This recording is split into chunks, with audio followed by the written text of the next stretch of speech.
Hall of Fame baseball player and former New York Yankees manager Yogi Berra was known for some of his colorful sayings and anecdotes. And one of them was, it's déjà vu all over again. If you've heard that expression, that's where it comes from. And that's what we're going through right now in the real estate market. So in 2023, we went into 2023 with rates starting to come down and expectations that rates would continue to go down, but inflation stayed hot and continued to rise. And it took all the way until the end of 2023 when we started to see inflation numbers finally start to come down. And that was good news for a variety of reasons. But we also started to see mortgage rates dip. So we went into this year with rates coming down, hitting a peak in October of 8% to an average of about 6.75 by January. And right away, demand picked up.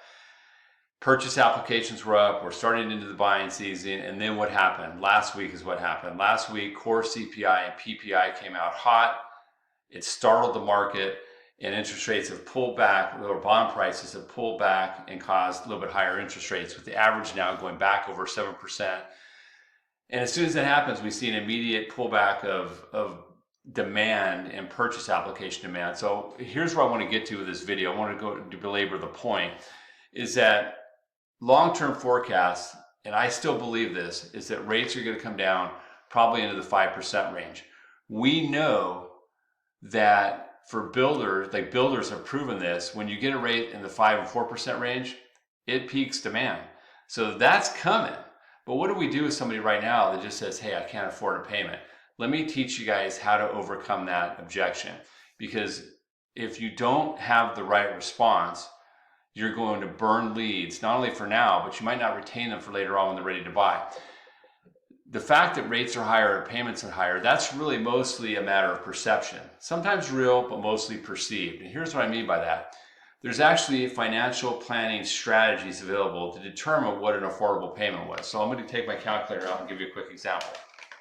Let's say somebody comes to me and they say, or I verify income, but let's say they come to you, hey, I make $100,000 a year, or I make $10,000 a month. Between the two of us, we make $120,000 a year. That's $10,000 a month. A sustainable housing payment is 31% of that. That's $3,100 a month. We know right out of the gate they can afford $3,100 a month. Now, the problem is for a lot of people, if they're first-time home buyers especially, it could be way more than they're thinking. A renter is going to think, hey, I'm paying $1,600 a rent. I'm okay with $1,800 a month in rent, because usually they're spending their disposable income rather than putting it into a house.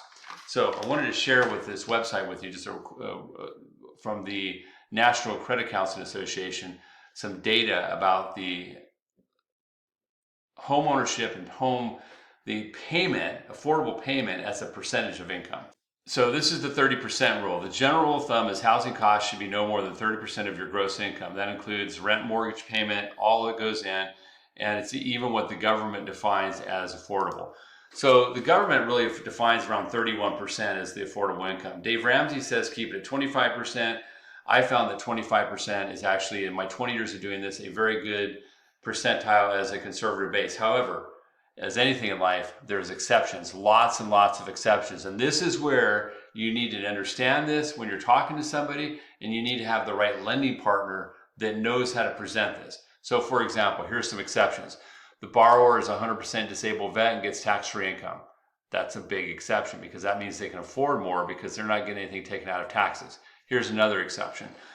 And there's like probably 100 of them. I'm only going to name a few just to get your mind thinking. Another exception would be the borrowers are 28 years old and they get a 5% annual increase and they're expecting a huge promotion. That's an exception. Here's another one. The borrowers are self-employed, or one of them, one or both, and their real cash flow is really high, but their qualifying income is really low. We might take their housing payment up to the max. The maximum you could take it to typically, depending on the loan type, is anywhere from 43 to 49% and still get approved. So here's the thing. When someone comes to me and says, and by the way, there's a million other exceptions. I can go on and on and on and on. The point is you need to understand that borrower, that buyer, and what their current income situation, what the next 12 to 24 to 36 months hold, and how to present a housing solution to them that makes sense. So what I do is I get this all the time. Someone comes in, They say, oh, I don't want to have a payment more than, I had this out last week. I don't want to have a payment more than $2,400. $2,400 for this couple was like 18% of their income. But to buy a house they like, they needed 400,000. So I enriched it up to the 400 and even 450 range. I showed them the percent. And what I do is I put a mortgage plan together and then I do a video and I show them the percent and then I quantify that with what it means in terms of affordable housing. And guess what they're doing? They're writing a contract today on a $400,000 house. Why? Because they now understand they can afford that house. They can easily afford the house. It's just that no one took the time to explain it to them. So make sure that you understand this concept of affordability in housing as a percentage of your overall income, what that means, and make sure you're connecting with the right lender that can explain that and get your buyers excited and moving forward in this current environment in which rates are higher and frankly, rates have just normalized. These are normal rates. The 50-year average for housing is actually over 7%. And if we get stuck in the long term in this environment, you need to be empowered to operate in it. So thanks so much, and reach out if you need any help with anybody. Hope you have a great day.